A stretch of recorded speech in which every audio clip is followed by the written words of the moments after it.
notice my sign. Yes, I have something very exciting to show you.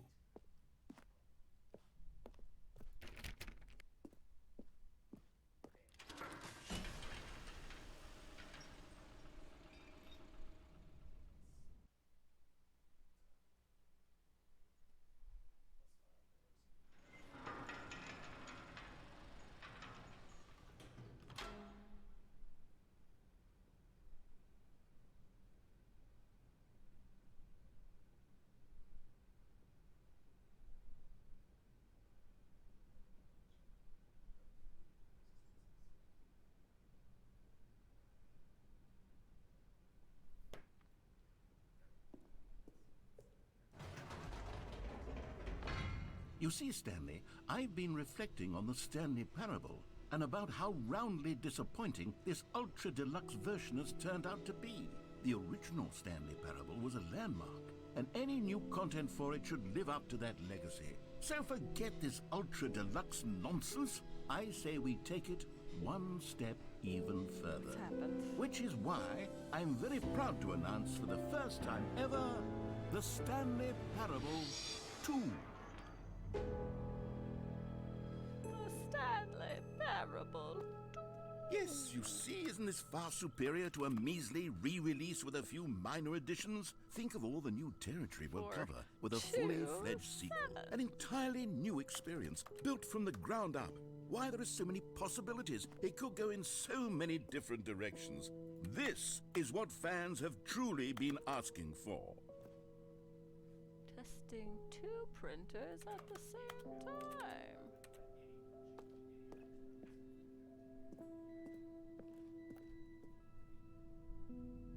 Calling it the Stanley Parable 2 is just so much catchier than Ultra Deluxe, don't you think? Ultra Deluxe? What does it even mean? But the Stanley Parable 2, now that's an artistic statement right there. It's future-oriented. It screams progress and innovation and long-term franchising potential.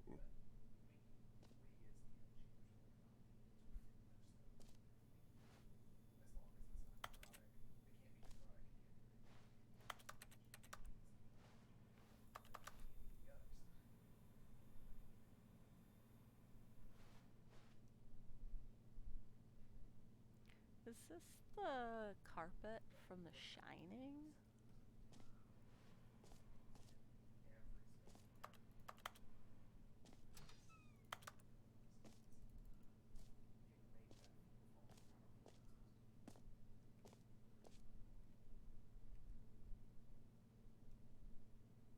Never underestimate coffee enjoyer who left their cup by love.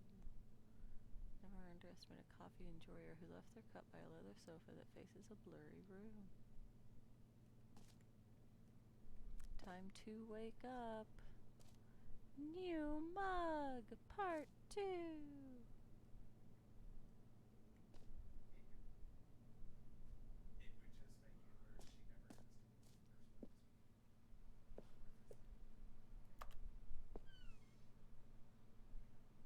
Just the two of us. We could make it if we tried. Just the two of us.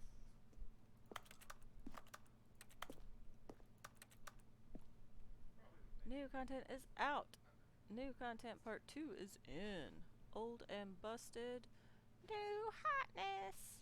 Color cool red section of the chart.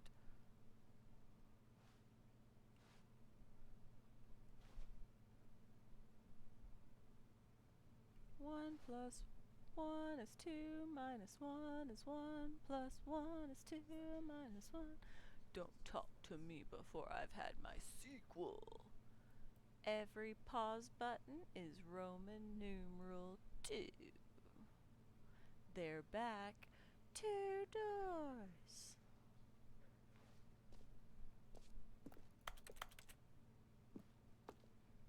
Paradigm shift. Synergy. The color red.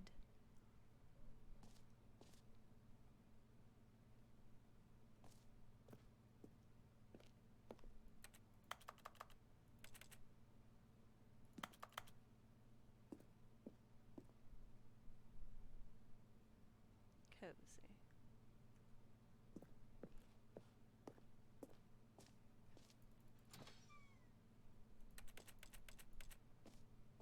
Now, to be clear, I haven't quite nailed down what exactly the Stanley Parable 2 is going to be, but let's take a look at some of the features I've been developing for it. I figure that if I can loosely organize a handful of interesting concepts, that surely the game will sort of naturally spring up around them. It'll all work itself out. Game development is much more of a fuzzy magic than anything scientific or logical, really. That tracks. I saw the investor showcase.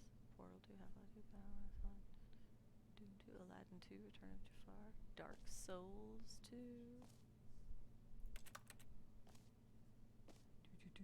Do.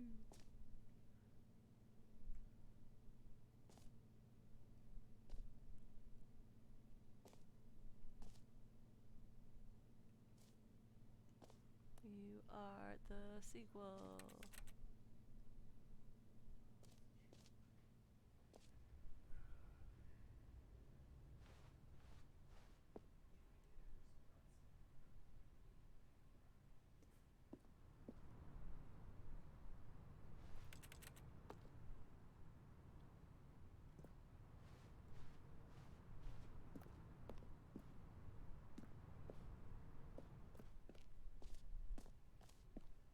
Just keeps going, huh?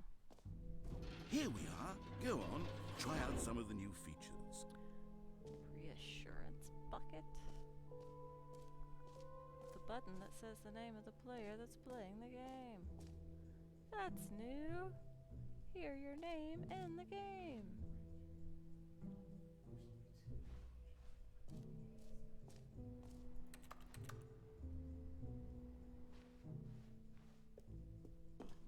An epilogue would be fun, wouldn't it, Stanley? Yes, it would go at the end of the, well, we'll figure that out later. For the Stanley Parable 2, I asked myself, what do players really want? And of course, the first and most obvious answer is that they want to be individually recognized and validated as people. So with that in mind, my first addition to the game is this button which speaks the name of the person playing the game. Isn't that wonderful?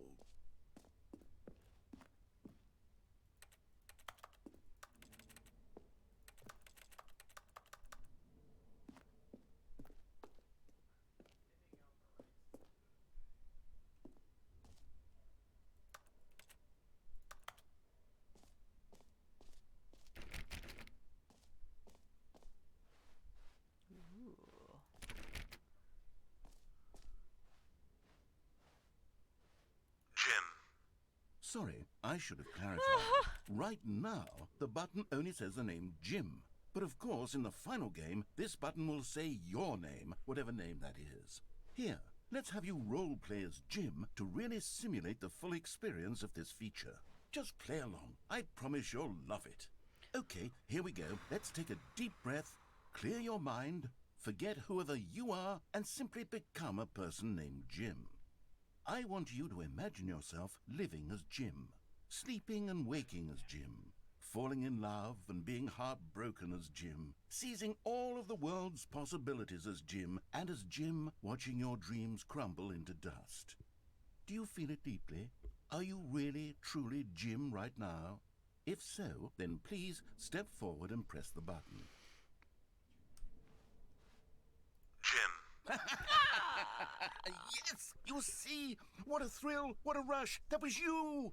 The button described you. Do it again. Do it again.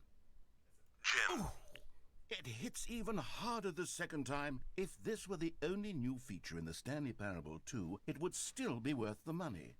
Let's take a break from the Jim button. I'm too emotionally drained from all of this personal validation. Jim. Whoa there, cowboy. Sometimes a person can be too much Jim. I'm putting the Jim button away. Otherwise, soon you'll start to lose all sense of who you actually are. Jim.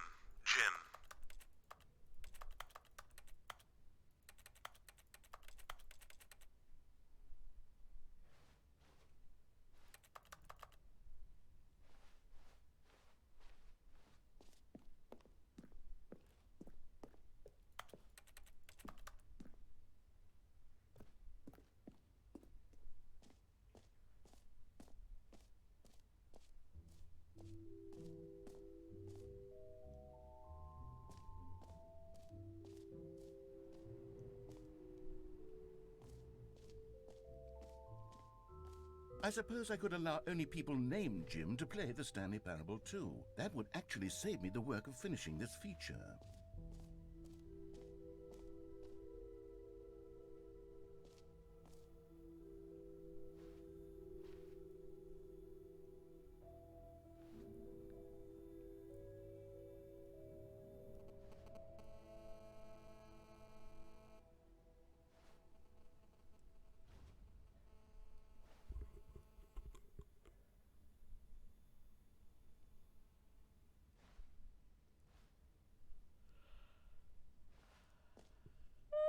You heard Jim in the game?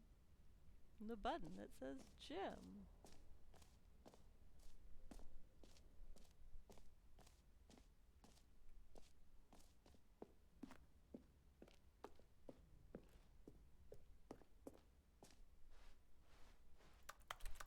Oh. Life was good when I was Jim.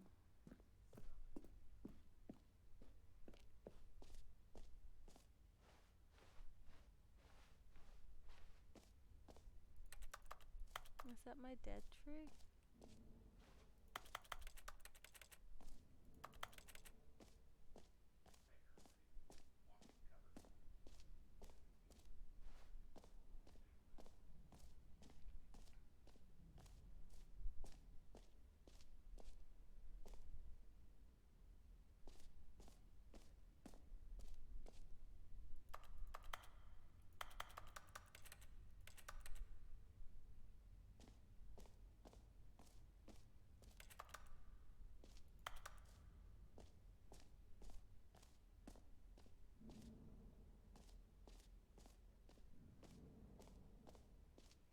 Okay, I'll be honest, I haven't yet decided on this one. I think that in the new version, the office could use a bit of decoration, like balloons. But I'm undecided on Get Well Someday and Happy 12th Birthday. Which would you go with?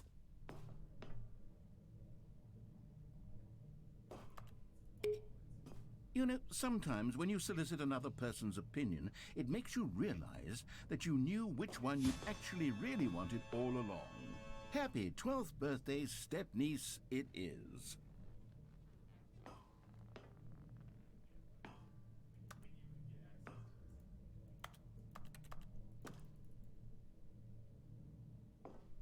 Yeah.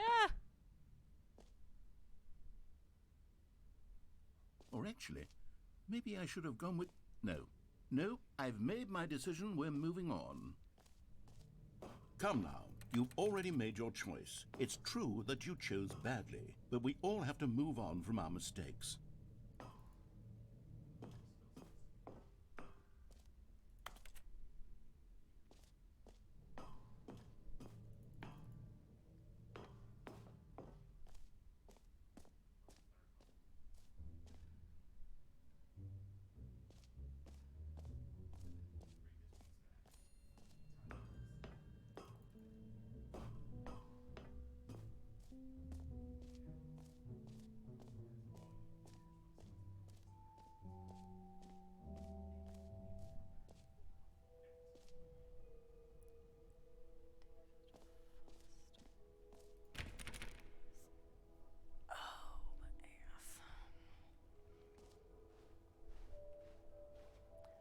Expo Hall 2 got jump circle this map. Free achievement! The button that says the name of the player playing the game, merch settings, world champion, the Stanley Parable, office decorations, epilogue, collectibles, infinite hole.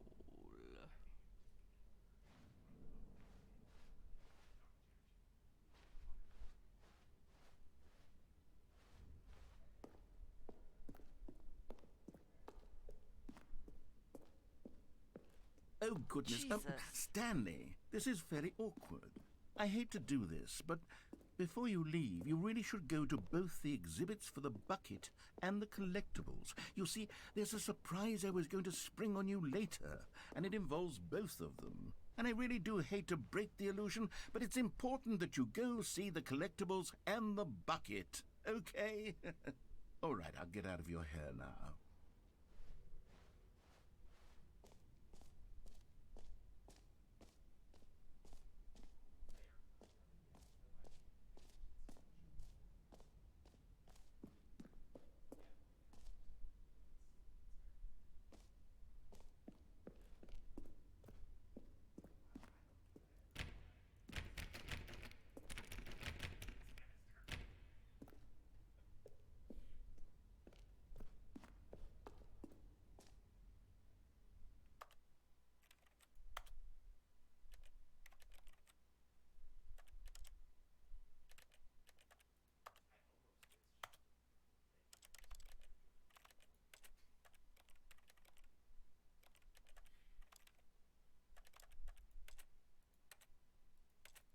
no. Oh.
Ah, collectibles. Now it's a real video game. In the Stanley Parable 2, you'll run around gathering up these miniature Stanley figurines. And what's truly innovative is that there will be no reward for collecting all of them. I don't want to stifle the intrinsic joy of watching a number go up. You simply collect all of them, and then you move the hell on with your unremarkable life.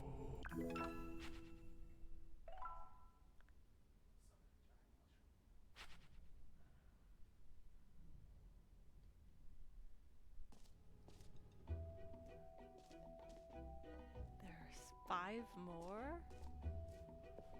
God, it really is the worst when you collect everything in a video game and then they give you a big fancy reward for it. Absolutely tragic.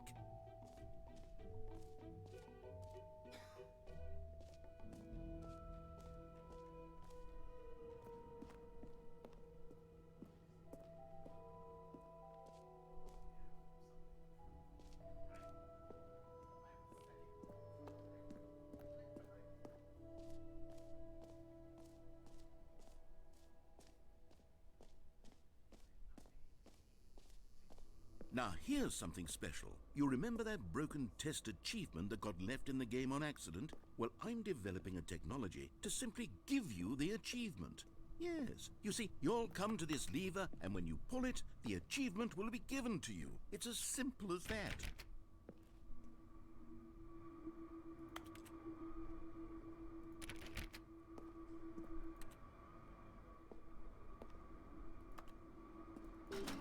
Okay, perhaps I should have clarified. This is technology that will exist. Right now, the achievement is still fully broken. I'm not a wizard, Stanley, but I guarantee it will be fixed in the sequel to at last satisfy the hordes of ravenous fans all over the world who have been uproariously demanding this feature. Gamers, we hear you, and I promise it will happen.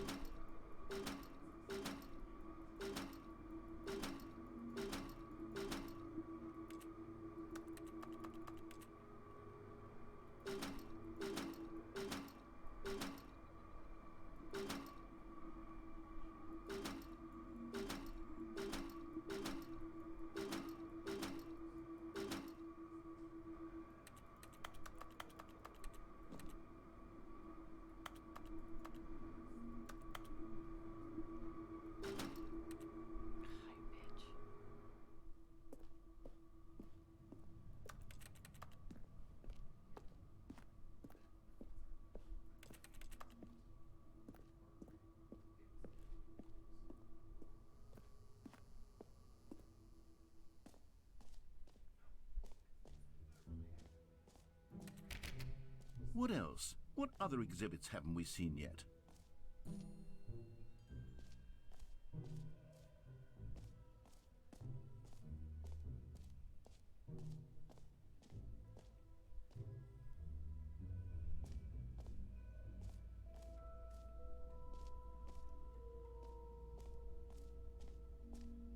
Stanley, here's an idea that I'm truly fond of. It's never been done before in a video game. This is in fact a hole that you can fall down forever. That's right. Infinite falling. You can fall until the end of time if you like. A stunning leap forward for video games as a medium.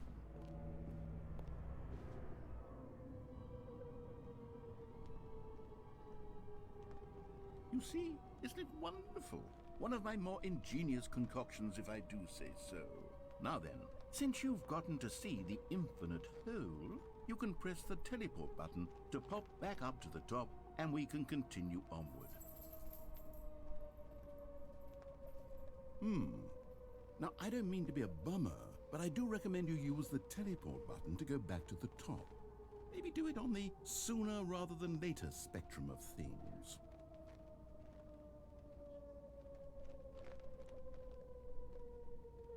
Okay, Stanley, I don't know quite how to say this tactfully, but it's possible that I slightly exaggerated the infinite nature of the hole. Is it a very, very deep hole? To be certain it is.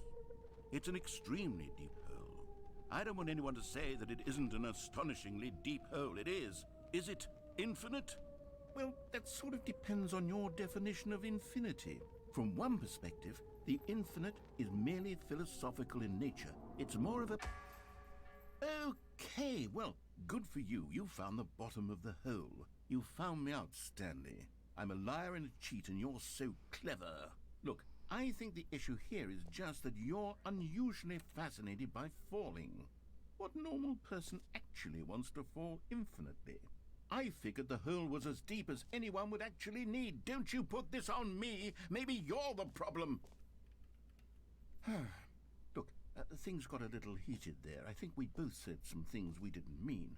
Why don't we just put all this behind us and agree to just call the hole mostly infinite? If that works for you, then go ahead and press the teleport button to warp up to the top of the hole and we can move on. I'll just be up here when you're ready.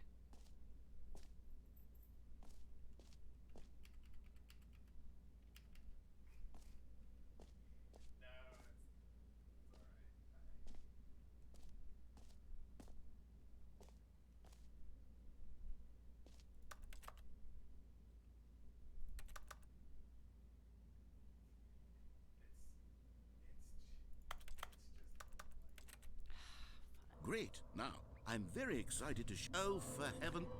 You see, I was right. The problem is you.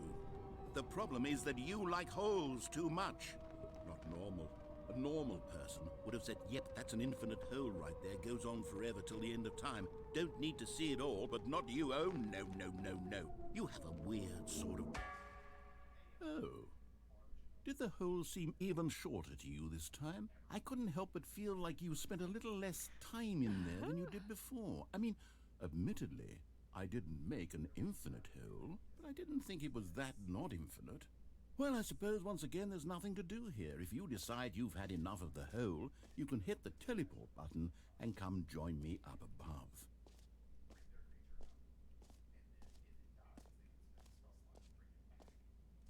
Had enough? I'm positively thrilled. Gosh, how could I have guessed? You're back in the hole. If this starts to become a thing where... Wow. Okay. Yes. I'm starting to become extremely certain that the hole is not only not infinite, but that it's growing steadily less and less infinite. I suspect that I'm starting to hit the point where it's no longer feasible to call the hole infinitely deep, even by the lax overall standards for accountability and marketing. What's going on here? Stanley, I have no explanation for the uncertain nature of the hole's length. Here, let's try something. Let's pop back up to the top, and we'll see if it gets any shorter.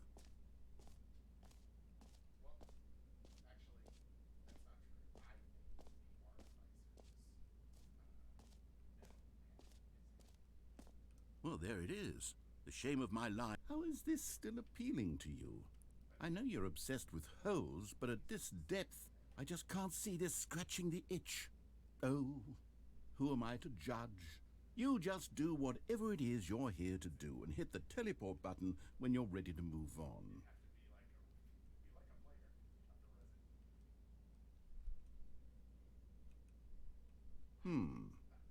Is the, teleport button not working? You sure? Well, I mean, I really don't have an explanation. It was working just a moment ago. Try it again. Still nothing? Well, I suppose there is one thing I can do to fix this. I'm out. Goodbye, Stanley. You couldn't bear to be away from the hole, and now you'll get more time with it than you could ever have asked for. It's a win for everyone. You get to be with the hole, I get to do literally anything else. Take care, Stanley. I hope you and the hole have a wonderful rest of eternity together.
My head's stronger. Now you're no longer using up this space of mine. My head's stronger. Now you're no longer using up this space of mine. My head's stronger. Now you're no longer using up this space of mine. My head's stronger. Now you're no longer using up this space of mine. My head's stronger. Now you're no longer using up this space of mine. My head's stronger. Now you're no longer using up this space of mine.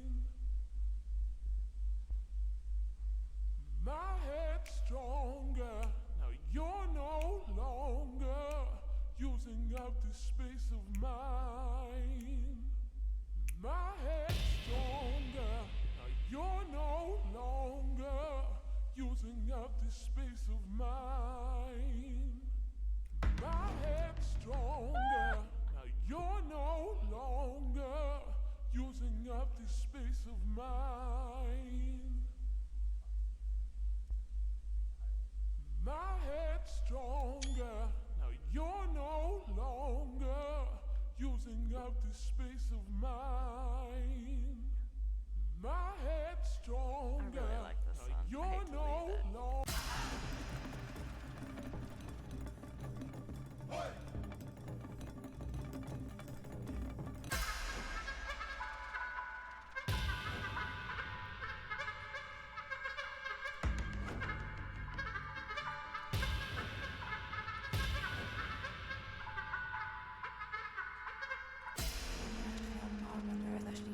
zoals nu geweest, die waren dat ik zo verveilig nou hè.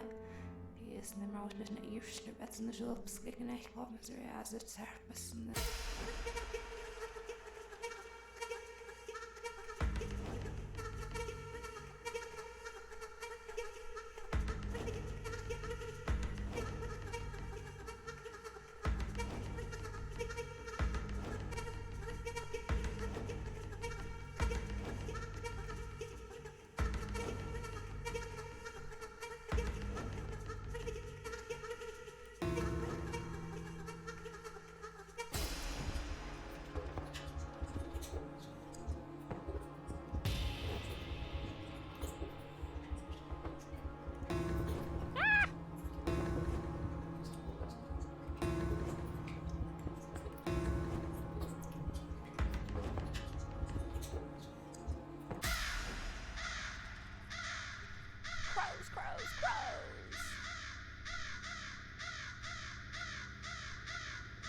Stanley?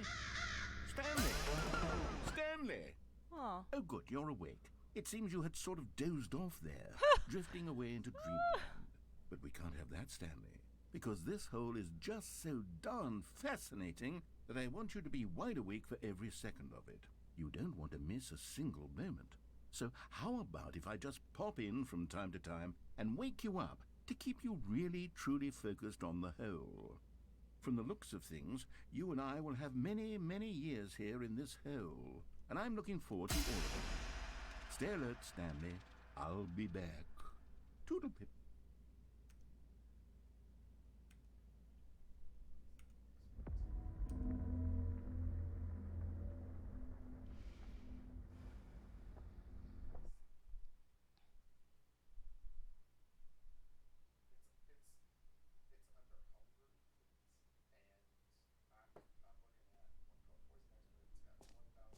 Here we are. Go on, try out some of the new features. Where's the infinite hole? Where's the infinite hole? Mostly infinite hole.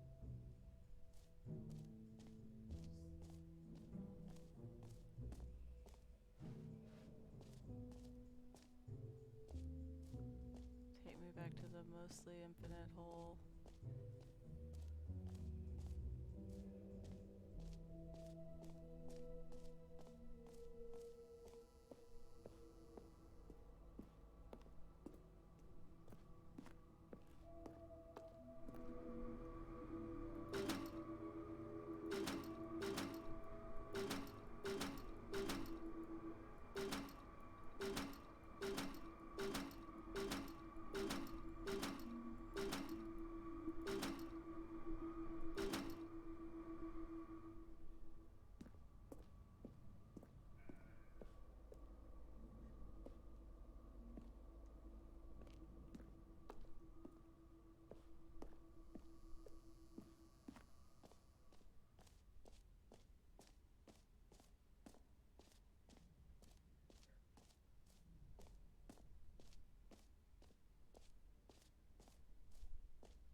Keeping me away from my mostly infinite hole? How dare you! I want to dance in the hole forever.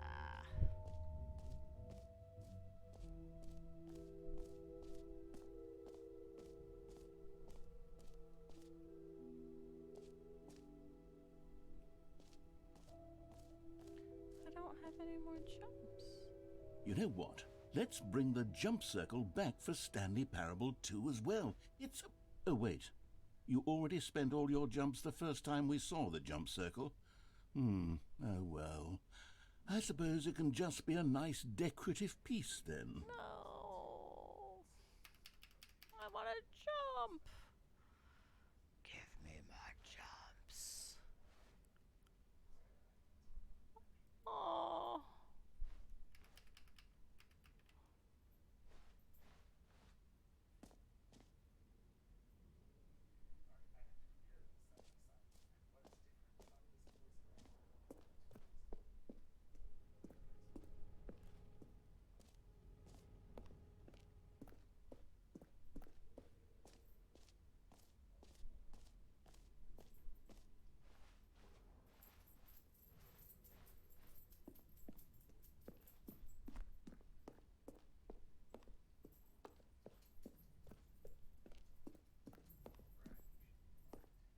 No?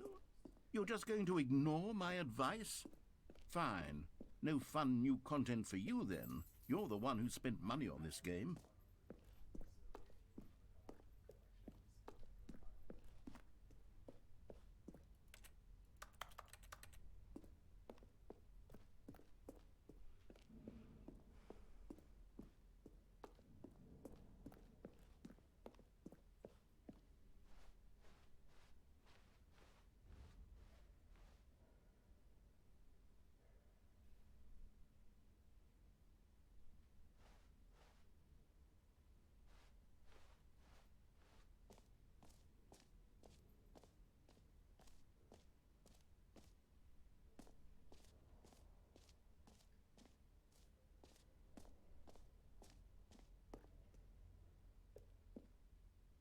A common complaint of the Stanley Parable was that it was confusing and paradoxical, that it engendered a chaotic sense of reckless despair in those who played it.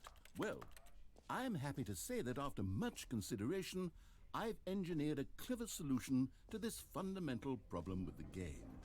It's the Stanley Parable Reassurance Bucket. You see, Stanley, anytime you're holding the bucket, a sense of calm and ease will fill your mind and your heart. It's true. As long as you hold on to the bucket, the many disorienting contradictions of the Stanley Parable will feel perfectly normal and perhaps even comforting. You may even come to long for the gentle embrace of jarring cognitive dissonance while the bucket is in your arms. And to be honest, it's a much more convenient solution for me than actually redesigning the game to be less uncomfortable. Can you imagine what a pain in the ass that would be? Yes, the bucket is the perfect solution. Come on, give it a try.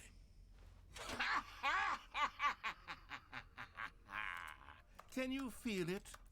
The glow of comfort, even in the face of crushing despair, must already be sweeping through your body. And in fact, can I say that I do believe the bucket lends you an air of charisma as well? I think that just holding it has made you the slightest bit more attractive as a person. The benefits of the bucket seem to go on and on, don't they? This bucket from me. All this and more await you in the Stanley Parable 2.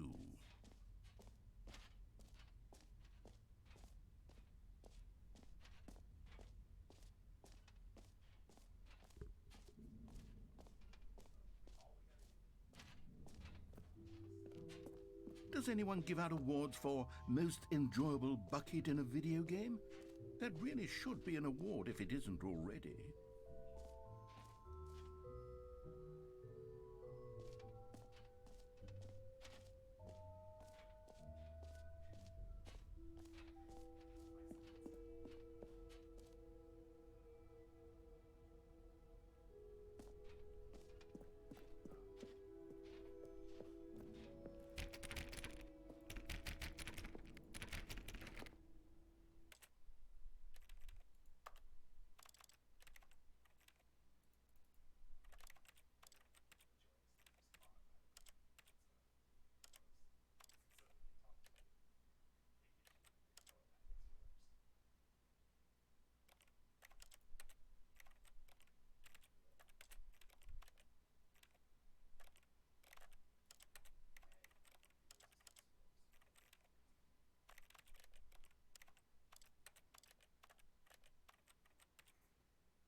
this bucket.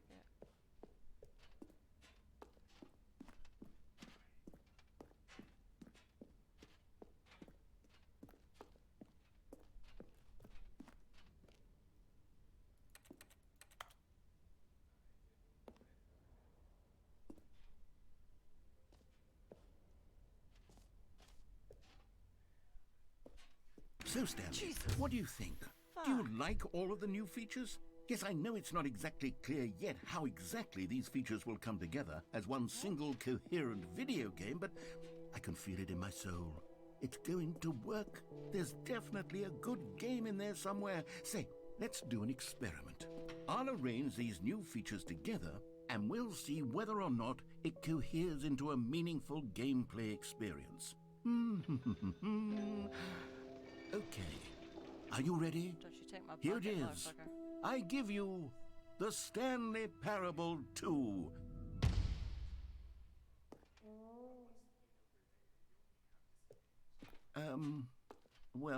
I mean, there's potential here, right? It's sort of... Okay, never mind. Hold on. Let me do a different arrangement. Okay, yes, this is much better. I feel good about this. Here we go. Version 2. Who am I kidding, Stanley? This isn't a coherent video game at all. It's a lot of gags. And I do very much enjoy creating gags, but they don't add up to anything.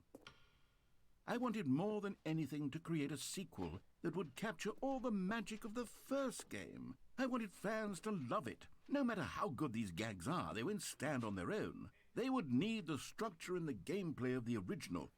Wait, maybe that's it. I can take the original Stanley Parable and simply, well, insert a few of my new features into it. Tastefully, of course. With respect. With care for the vision and integrity of the original game. Would it possibly work? I suppose it could. But it would need a really, really tremendous title screen. A title screen that says with bold and uncompromising conviction, "This is the Stanley Parable 2. Let me see if I can whip something up. All right, perfect. Go ahead. Take a look.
This is the story of a man named Stanley.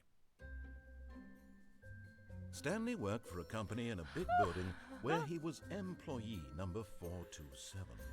Employee number 427's job was simple. He sat at his desk in room 427 and he pushed buttons on a keyboard. Orders came to him through a monitor on his desk, telling him what buttons to push, how long to push them, and in what order. This is what employee 427 did every day of every month of every year. And although others might have considered it soul-ending, Stanley relished every moment that the orders came in, as though he had been made exactly for this job. And Stanley was happy. And then one day, something very peculiar happened. Something that would forever change Stanley. Something he would never quite forget. He had been at his desk for nearly an hour when he realized that not one single order had arrived on the monitor for him to follow. No one had showed up to give him instructions, call a meeting, or even say hi. Never in all his years at the company had this happened, this complete isolation. Something was very clearly wrong. Shocked, frozen solid, Stanley found himself unable to move for the longest time. But as he came to his wits and regained his senses, he got up from his desk and stepped out of his office.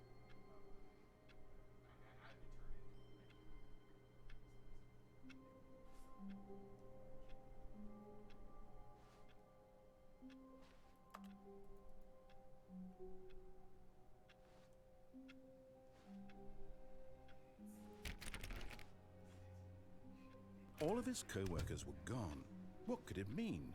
Stanley decided to go to the meeting room. Perhaps he had simply missed a memo. No matter how hard Stanley looked, he couldn't find a trace of his co-workers.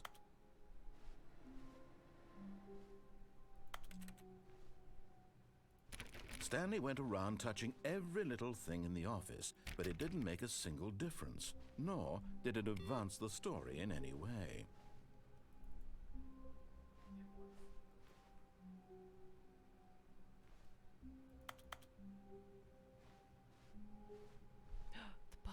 Stanley picked up the bucket.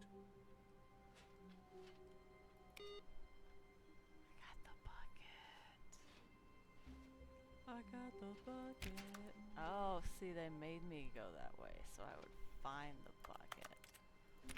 Ugh, they're gonna take the bucket away from me. Don't you fucking take my bucket.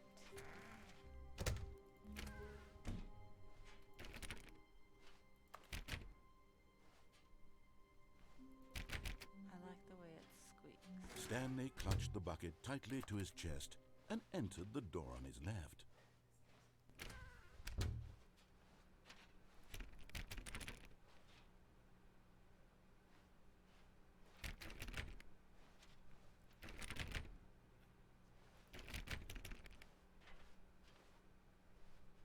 Still no one was here. Stanley needed the bucket's warmth and comfort now more than ever. Perhaps his boss's office was where he'd find answers.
Here we go.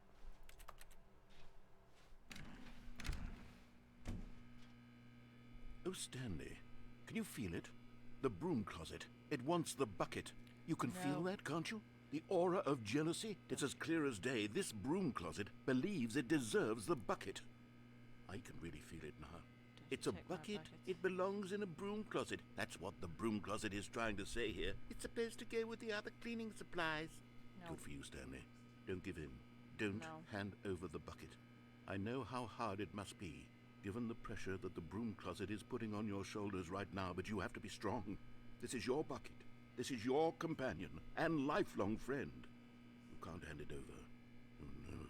We're getting into name-calling now, it seems. Is this how low the broom closet has sunk, that it has to resort to this stream of petty insults simply in order to get you to hand over the bucket? Stanley, I never liked this broom closet for a variety of reasons, but even this is worse than I had imagined. And wait, now the broom closet has the gall to imply that you and the bucket are not truly deep and lasting friends? That your This broom relationship is purely closet. superficial and convenient? That your life is so banal and meaningless that you'd feel the same sort of kinship towards any inanimate object which happened to lay in your path in an even partially enticing manner? Well, I never. Go on, Stanley. Lay into it. Really tell the broom closet off for its demeaning comments. Expand on the wide variety of experiences you and the bucket have shared together. Go through each of them point by point. Share your journal entries detailing the rich emotional landscape of your feelings for the bucket as they have changed and evolved over the years. Let him have it.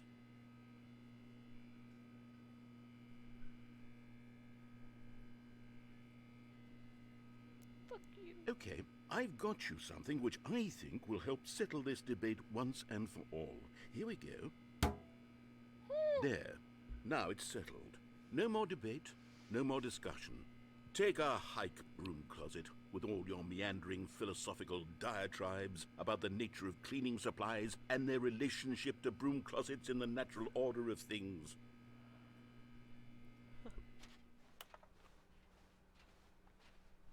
Coming to a staircase, Stanley and the bucket walked upstairs to the boss's office.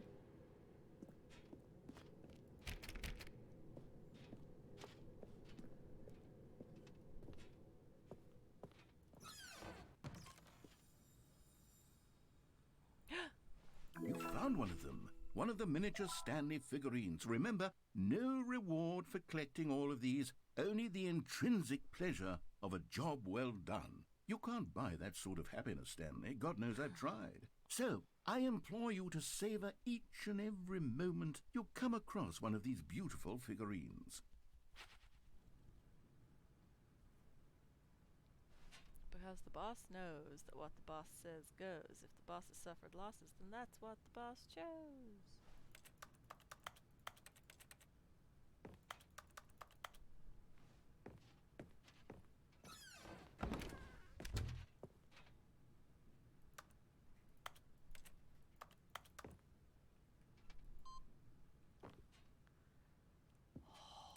Sweet Mother Hubbard.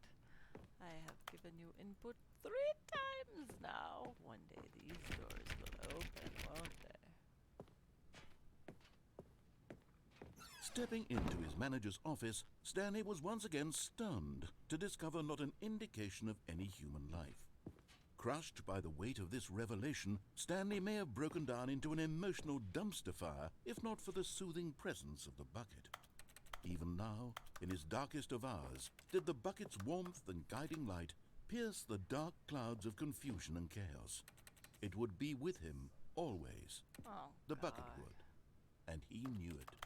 The two of them were inseparable. At this point, Stanley was so absorbed in the tender spiritual connection he shared with the bucket that he didn't notice the keypad behind the boss's desk. Nor in his bliss of simply being near the bucket did he have any notion that the PIN number for the keypad was 2845.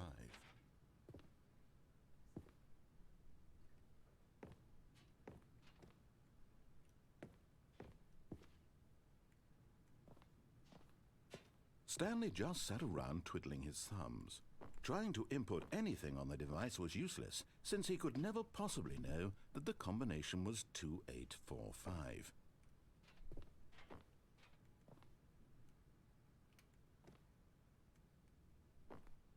"2845.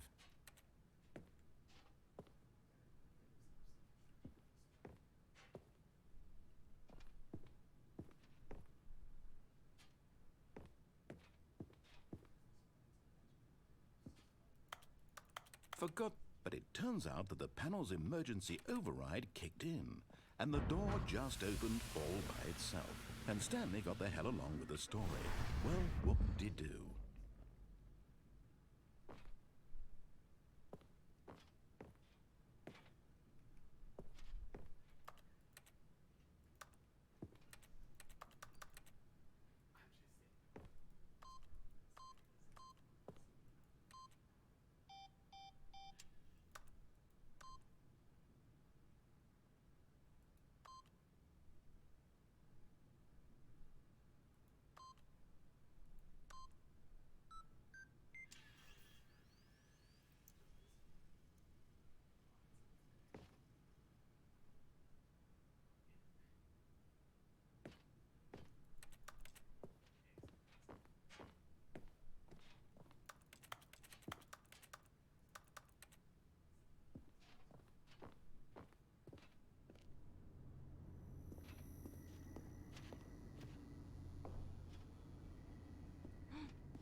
Another miniature Stanley figurine. This, there really must be a snappier name for these things. What about mini-stands? Stanley figs? What about Stanlerines? Yes, I think I like that. Another Stanlerine under your belt. Yes.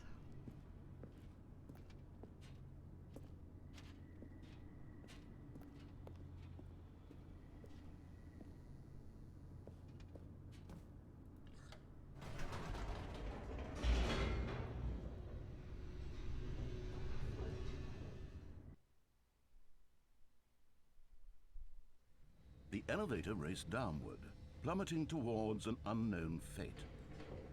It would be all Stanley could do to keep himself together, if not for the bucket. Soothing him, comforting him, reassuring that in this darkest moment of uncertainty, he would be all right. The bucket is here for you, Stanley. Everything will be fine.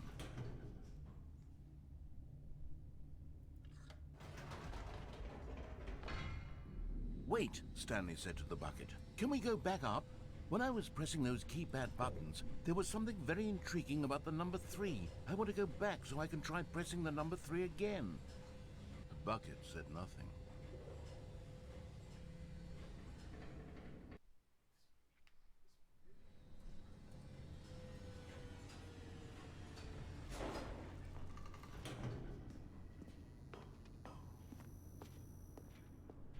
Here we are, said Stanley. Now I'm going to try out that number 3 button. He took the bucket over to the keypad and began absolutely slamming on the number 3 over and over. Wow, he said. The number 3 is such a special button. I'm having the time of my life. Stanley looked expectantly at the bucket, but the bucket remained silent. This was a shock to Stanley, who had always felt such a connection with the bucket. How was this not as exciting to the bucket as it was to him? Once Stanley had had enough of the number 3, he got back in the elevator.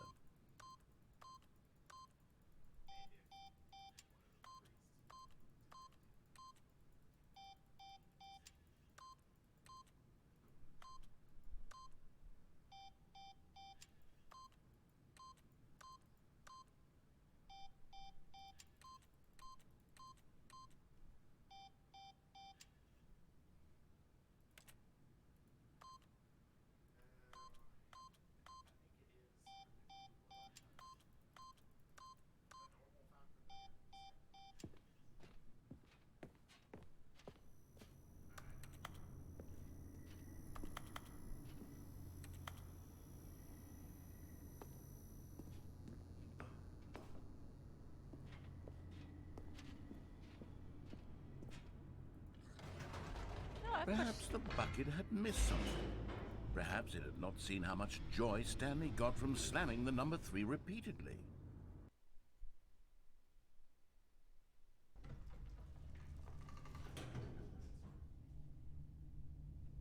A hint of regret nagged in the back of Stanley's mind. Should he demonstrate the number 3 for the bucket again? Stanley and the bucket walked straight ahead through the large door that read, Mind Control Facility.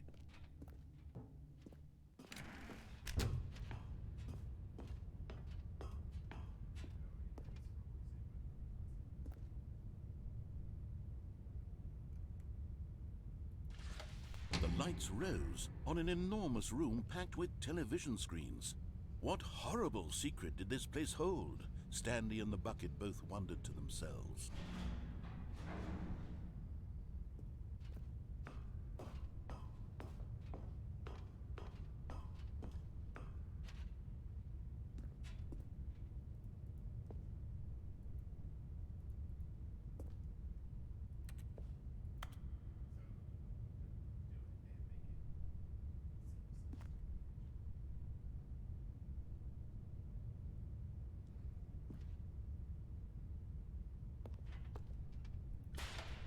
The monitors jumped to life, and Stanley nearly dropped the bucket in shock. Everyone in the office was being videotaped, monitored like guinea pigs. The bucket had never seen anything like this, and it very nearly burst into tears as Stanley cradled it gently, reassuring it that everything would be fine.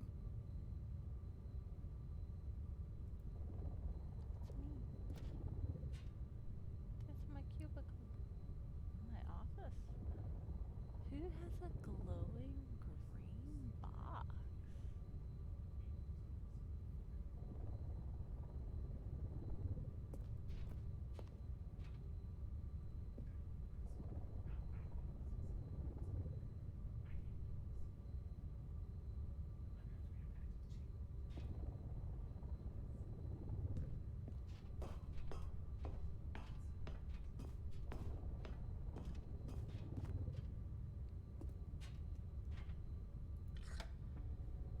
Was the bucket under the mind control facility's influence as well? Had the bucket been told to do things it didn't wish to do? What kinds of things does a bucket want to do or not want to do in the first place? These questions raced furiously in Stanley's feeble mind. No! He screamed into the bucket. He couldn't accept it. His own life in someone else's control, never! He squeezed the bucket tighter, his one friend in the entire world. At this point, he could trust no one except for the bucket.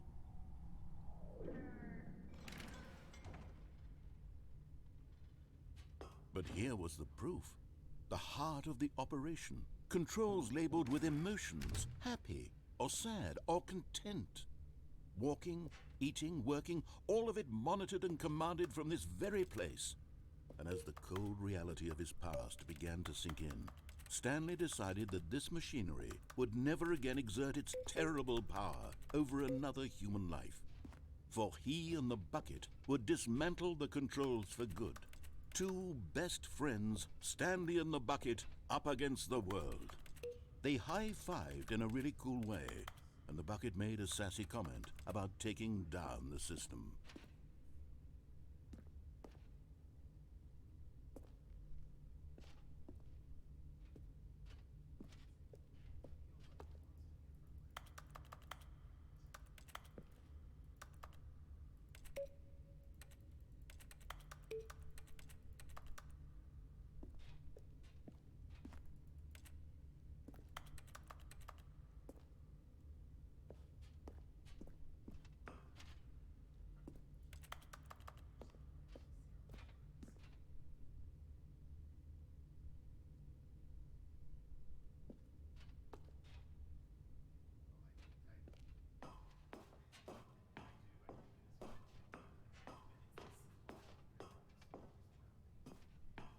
When at last they came to the source of the room's power, Stanley and the bucket knew it was their obligation to put an end to this horrible place and to everything it stood for. But at the last second, the bucket jumped in and pressed the button to turn on the controls. Stanley gasped in horror. Had this been the bucket's plan all along? To take over the machine and claim the power for itself? How could the bucket have betrayed him like this? Stanley was prepared to throw the bucket away in disgust when suddenly an image appeared upon the enormous screen. Birds. Silly, silly birds. The control buttons became active again.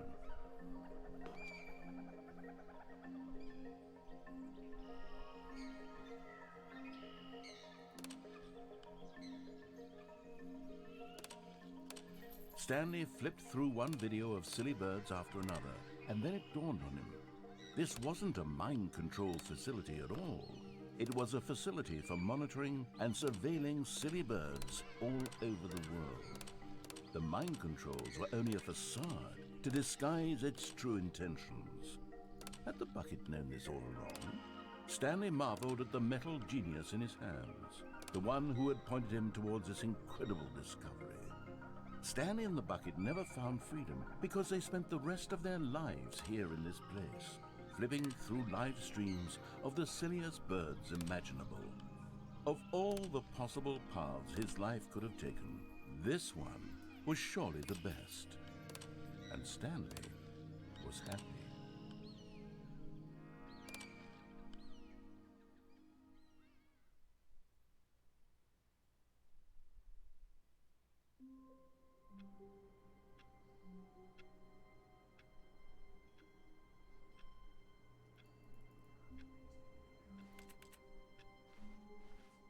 All of his co-workers were gone. What could it mean? Stanley decided to go to the meeting room. Perhaps he had simply missed a memo. No matter how hard Stanley looked, he couldn't find a trace of his co-workers. Stanley went around touching every little thing in the office, but it didn't make a single difference, nor did it advance the story in any way.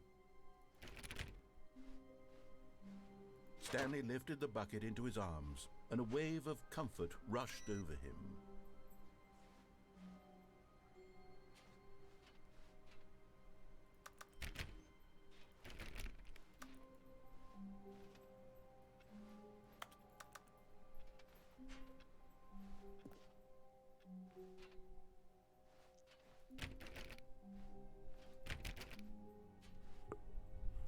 Dogs.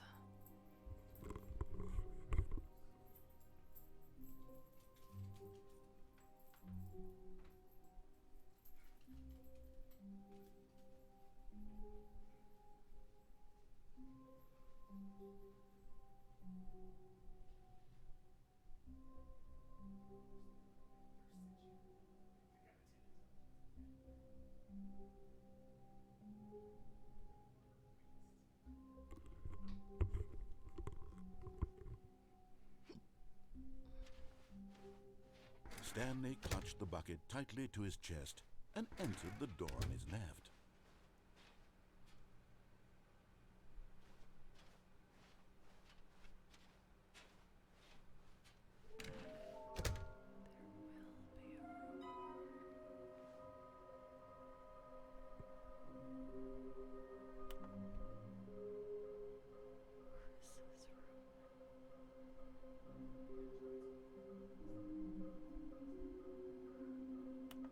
Trust the completion.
right, I've got a second sticker back here, and I'm going to slap it on as well because I think it's appropriate.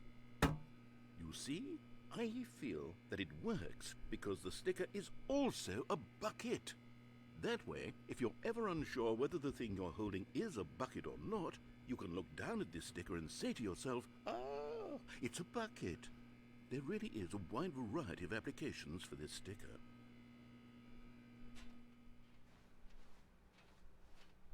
Coming to a staircase, Stanley and the bucket walked upstairs to the boss's office.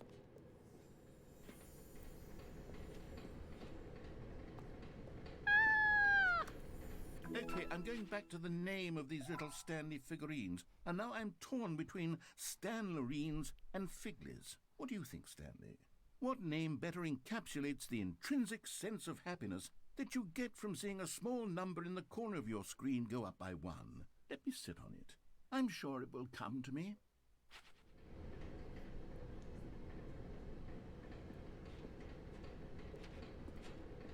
But Stanley just couldn't do it.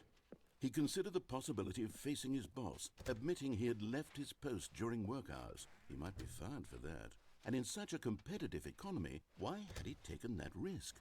All because he believed everyone had vanished? His boss would think he was crazy. And then something occurred to Stanley. Maybe, he thought to himself, maybe I am crazy. He looked down at the bucket in his arms. Am I crazy? He asked the bucket. The bucket returned his gaze, but said nothing at all. That's strange, Stanley thought. Usually the bucket is a source of guidance and wisdom for me in difficult times such as these. He held the bucket close, yet felt none of its familiar reassurance and comfort. And that's when Stanley realized, this isn't my bucket. It's just a normal, everyday bucket. Someone else's bucket, perhaps. How did I end up with someone else's bucket? This is all terribly wrong. Surely no good would come from this. Who knows what sorts of bizarre hallucinations Stanley might experience without the psychologically grounding presence of his bucket. Bucket! Indeed. Now he noticed that the rooms were repeating, which was, of course, very odd. And now he felt himself floating off the ground. Oh, gracious, he exclaimed. Without my bucket, I've gone truly mad. Where is it? I must find it. Far off in the distance now, he heard it, calling to him. Stanley! Stanley, it's me, the bucket. Could it truly be?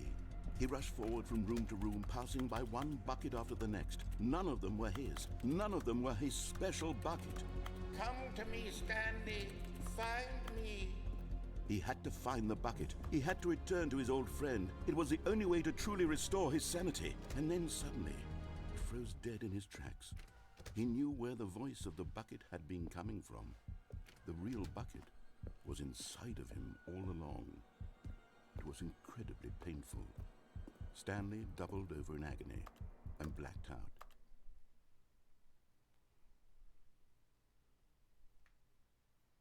This is the story of a woman named Mariella. Mariella woke up on a day like any other. She arose, got dressed, picked up her bucket of comfort and security, and walked to her place of work. But on this particular day, her walk was interrupted by the body of a man who had stumbled through town, talking and screaming to himself, and then collapsed dead on the sidewalk. Right away, she knew what the problem was. This man had no bucket. Of course he'd gone mad, ranting and raving about a narrator describing all of his actions and how everything is predetermined and free will is an illusion and it's all just a video game. It could all have been prevented if only he'd taken his bucket with him.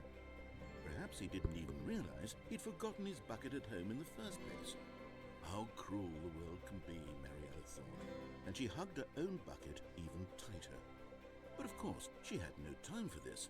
There were a myriad of confusing problems she would soon have to confront at work, for which her bucket would provide absolute guidance and total clarity on everything. Heck yes, she thought to herself, my life kicks ass.